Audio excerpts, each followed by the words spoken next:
10,000 ಕೋಟಿ ಕೋತ ಆಗದೆ ಹೋಗಿದ್ರೆ, ಅವರಿಂದ GST ಇಂದ ಕೋತ ಆಗದೆ ಹೋಗಿದ್ರೆ, ಆಮೇಲೆ ಇದರಲ್ಲಿ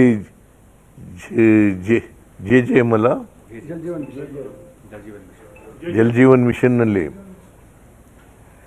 ಒಟ್ಟು 69,000 ಕೋಟಿ ಪ್ರಾಜೆಕ್ಟ್ ಕಾಸ್ಟು.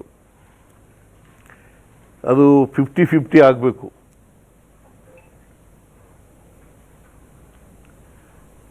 ಅವರು ಕೊಟ್ಟಿರ್ತಕ್ಕಂಥದ್ದು ಕೇಂದ್ರ ಸರ್ಕಾರ 30,000 ಚಿಲ್ಲರೆ ಕೋಟಿ ಕೊಡಬೇಕಾಗಿತ್ತು.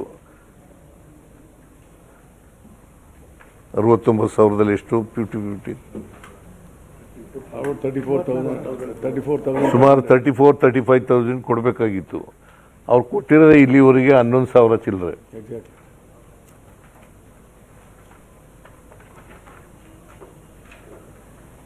ನಾವು ಸುಮಾರು 37,000 ಕೋಟಿ ಖರ್ಚು ಮಾಡಿಬಿಟ್ಟಿದ್ದೀವಿ ನಮ್ಮ ಸ್ಟೇಟು. ಜಲಜೀವನ್ ಮಿಷನ್ ಮೇಲೆ, Jal Jeevan mission 27,090.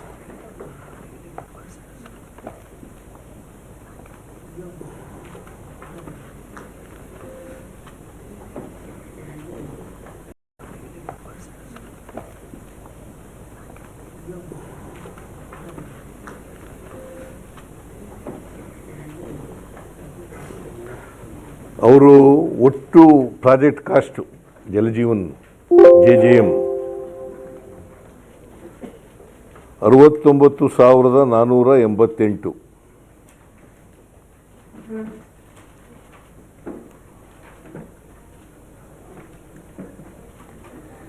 Central share 30,888 crore. 30,888 ಕೋಟಿ. ಆದರೆ ನಮಗೆ ಇಲ್ಲಿವರೆಗೆ ಕೊಟ್ಟಿರೋದು 11,786 ಕೋಟಿ. ಕನ್ಫ್ಯೂಸ್ ಮಾಡ್ಕೋಬೇಡಿ, ಯಾಕೆಂದರೆ ಈ ಫಿಗರ್ಸ್ಗಳಿದಾವಲ್ಲ, ಏನೇನೋ ಬರೆದು ಬಿಟ್ರೆ ಆಮೇಲೆ ಹೆಚ್ಚು ಕಡಿಮೆ ಆಗಿಬಿಡ್ತದೆ. ನಾನು ಐ ರಿಪೀಟ್, 69,488 ಕೋಟಿ ಪ್ರಾಜೆಕ್ಟ್ ಕಾಸ್ಟ್. ಕೇಂದ್ರ ಸರ್ಕಾರದ ಷೇರು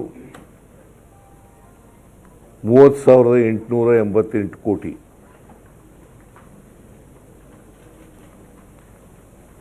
ಆದರೆ ನಮಗೆ ಕೊಟ್ಟಿರ್ತಕ್ಕಂಥದ್ದು 11,786 ಕೋಟಿ. ಇನ್ನು ಎಷ್ಟು ಕೊಡಬೇಕು? 30,000ದಲ್ಲಿ ಆದರೆ ಸ್ಟೇಟ್ ಶೇರು 38,600 ಕೋಟಿ. ಸ್ಟೇಟ್ ಶೇರ್ ಈಸ್ 38,600 ಕೋಟಿ.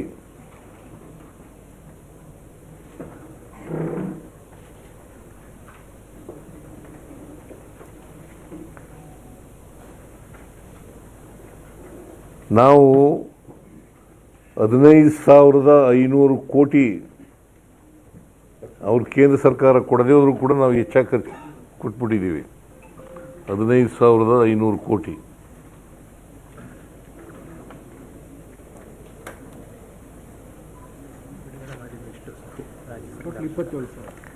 ಒಟ್ಟು ಬಿಡುಗಡೆ ಮಾಡಿರ್ತಕ್ಕಂಥದ್ದು 27,098 ಕೋಟಿ.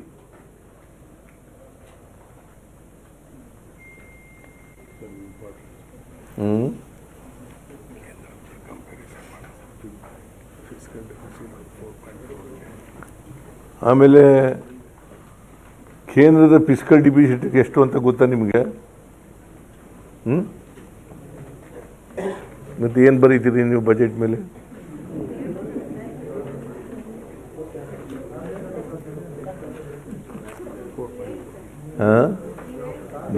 ನಾನು ಹೇಳ್ತೀನಪ್ಪ, ನಿಮಗೂ ಗೊತ್ತಿರಬೇಕಲ್ಲ. 4.4 ಅವ್ರು ಹೇಳಿರೋ ಪ್ರಕಾರನೇ.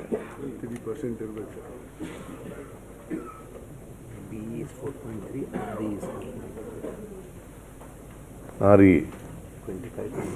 RE is 4.5, B is 4.5. RE-ನಲ್ಲಿ 4.4 ಹೇಳಿದ್ದಾರೆ. ಮುಂದಿನ ವರ್ಷಕ್ಕೆ 4.3 ಅಂತ ಬರ್ಕೊಂಡಿದ್ದಾರೆ. ಈ ವರ್ಷ 4.4. ಈ ವರ್ಷ 4.4. ಅವ್ರ ಸಾಲ ಎಷ್ಟು ಗೊತ್ತಾ? ಅವ್ರ ಸಾಲ ಗೊತ್ತಾ ನಿಮಗೆ? 1,97,18,000.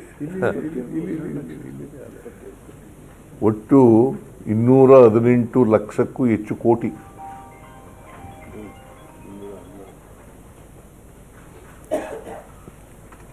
$218 ಲಕ್ಷಕ್ಕೂ ಹೆಚ್ಚು ಕೋಟಿ. ಈ ವರ್ಷ ಎಷ್ಟು ಸಾಲ ಮಾಡಿದ್ದಾರೆ ಗೊತ್ತಾ ನಿಮಗೆ? 17,20,000 ಕೋಟಿ. 17,20,000 ಕೋಟಿ. What pace he has, Ashoka? What rate he has? GDP 55.6%. What pace he has? ಇವರು ಅಧಿಕಾರಕ್ಕೆ ಬಂದ ಮೇಲೆ 14ರಲ್ಲಿ ಅಧಿಕಾರಕ್ಕೆ ಬಂದ್ರಲ್ಲ,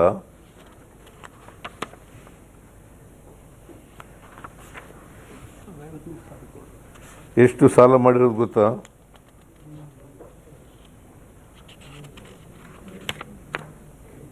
ಎಷ್ಟು